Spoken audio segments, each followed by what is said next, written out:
les murs de l'Assemblée nationale, tu es de la vie générale, et de la presse y compris, l'homme du rassemblement, qui ne tente jamais de tomber dans les travers des petites phrases assassines, dans les dénigrements, particulièrement durant cette campagne. Est-ce qu'au fond, et pour les LGBT y compris, c'est la promesse d'une nouvelle France qui va rompre avec la méthode qui a désuni, qui a ligué les Français les uns contre les autres de Nicolas Sarkozy? Oui, nous sortons d'une présidence brutale, stigmatisante, qui a toujours mis en cause plutôt que réuni, cherché des responsables partout, opposé les Français entre eux, et n'a jamais tendu la main, concilié, réuni. Donc je veux sortir de cette présidence-là, pour en ouvrir une autre, c'est-à-dire une présidence exemplaire, qui est capable d'affirmer son autorité lorsqu'elle est nécessaire, mais en même temps qui permet à chacune et à chacun de vivre ensemble en liberté et dans le respect.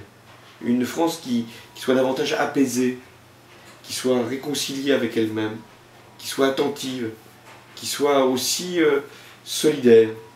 Donc voilà pourquoi il avait parlé de rupture lui-même en 2007. Je pense qu'il faut rompre avec la rupture aujourd'hui. Certaines associations LGBT, ces dernières semaines, sont montées un peu au créneau, estimant que tes positions, notamment sur le mariage des couples de même sexe, l'adoption, n'étaient pas si claires. Est-ce que tu peux nous redéployer un petit peu les mesures et un calendrier peut-être que tu seras amené à prendre si tu es élu président de la République pour les LGBT? Oui, je n'ai pas compris qu'il y ait pu y avoir ce doute ou cette interrogation. J'y vois quelque esprit là, qui a pu être insinué telle ou telle hésitation de ma part, nullement. Moi, je vais rappeler mes engagements, et depuis longtemps. Je considère que le mariage pour tous est un droit et une liberté. Et donc, tu me demandes un calendrier. Dans l'année 2012, il y aura le vote d'une loi par le Parlement permettant le mariage entre personnes de même sexe. Il y aura aussi un débat sur l'homoparentalité et je ferai connaître ma position. J'espère qu'elle pourra prévaloir au Parlement. S'il y a une majorité de gauche à l'Assemblée nationale, il n'y a pas de raison, puisque nous avons déjà une majorité de gauche au Sénat, ce qui nous permettra d'avancer.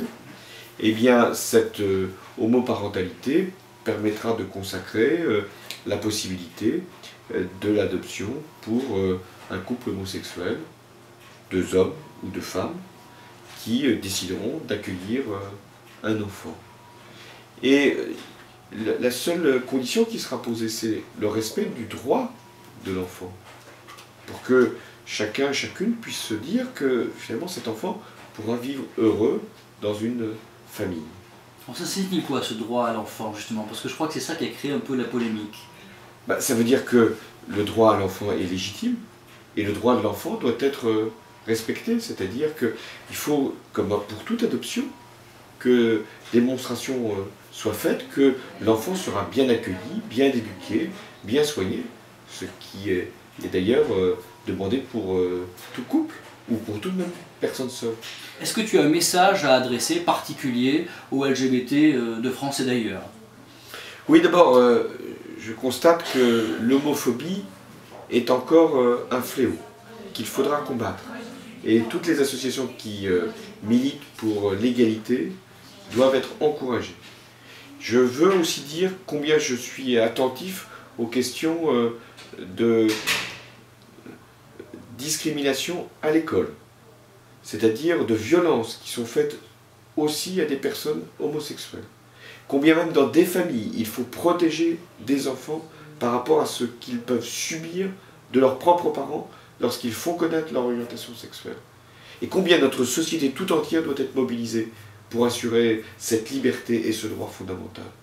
Et donc les associations LGBT, ce n'est pas simplement des associations qui travaillent pour l'affirmation d'un certain nombre de principes, ce sont des associations qui doivent être d'autant plus soutenues qu'elles visent à protéger des personnes, à les accompagner dans leurs droits et à leur permettre d'être fiers de ce qu'elles ont décidé pour elles-mêmes. Y compris et particulièrement les personnes trans qui aujourd'hui vivent un parcours médicalisé extrêmement difficile. Oui, moi j'avais été saisi depuis plusieurs années de cette question. Et j'avais à ce moment-là découvert combien ces personnes trans pouvaient être niées dans leurs droits, niées même dans leur existence, niées dans les papiers qui sont nécessaires pour la sécurité sociale.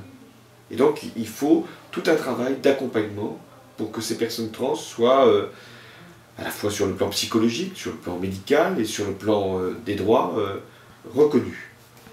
François, qu'est-ce qu'on peut te souhaiter De la force, de la légitimité, c'est-à-dire du soutien.